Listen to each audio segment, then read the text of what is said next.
First, you can do so through Microsoft's website. The link is down in the description, or you can simply search Power BI download and select this link here. Once on the page, select the Try for Free button on the top right of your screen. Lastly, add your work email and you are now ready to download.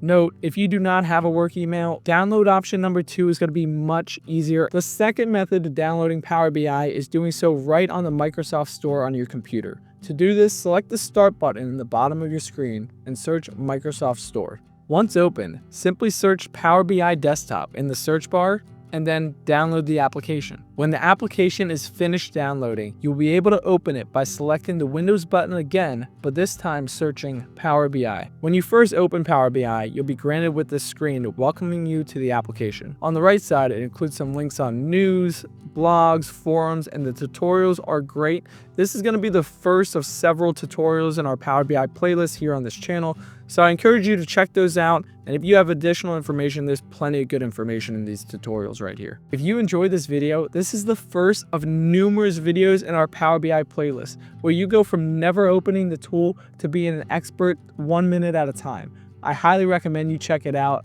Go to the next one, it's really good. As a friendly reminder, I do go live pretty often to answer your Power BI questions, so subscribe and hit the notification bell. We'll see you soon.